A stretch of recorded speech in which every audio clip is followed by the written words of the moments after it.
Top story, a teen accused of rape at a Berkshire summer camp is free on bail tonight. 17-year-old Galileo Mondol went before a judge in western Massachusetts to determine if he is a danger to society. There are stipulations to his release late today as prosecutors continue to build their case. Matt Markham was at Central Berkshire District Court in Pittsfield. He has continuing coverage of what went down and what was at stake for Mondol today. Matt? Good evening, Greg. And we understand that Mr. Mondol got out of jail just about 45 minutes ago. The district attorney's office wanted to keep him in jail without bail.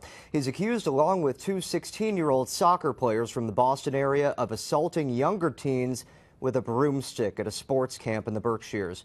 Today, we learned more disturbing details about what Mondol's role in that may have been.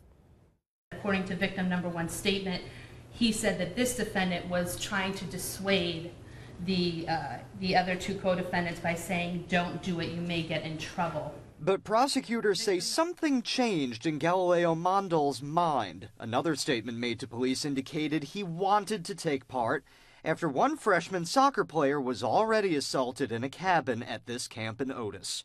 This defendant said, according to victim number two, "Yo, let me try this." Mondol was quiet in court with cuffs around his hands. His co-defendants told the three victims to keep quiet, according to the Commonwealth, which argued Mondol should be kept in jail. Mr. Mondol was able to do these things that he did at a camp in front of other people with no regard as to who saw him, who might say something. Defense attorney William Korman says his client's family will face significant hardship scraping together $100,000 to bail Mondol out of jail, the only defendant we're hearing about since the other two are 16 years old. It's unfair that this 17-year-old, who's barely 17 at that his name is put out there and his face is on television, while the juvenile co-defendants, especially the ones who are far more culpable than him, get to hide behind that cloak of anonymity.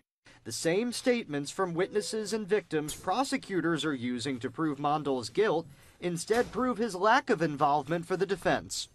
This isn't just a boy who's going to be found not guilty. This is a person who's going to be found innocent. He's going to be completely exonerated, and we look forward for that day.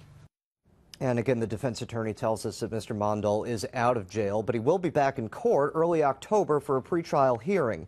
Now that he has been bailed out, Mondol will not be able to attend school. He's also prohibited from having any contact with victims or witnesses and staying out past 11 o'clock at night.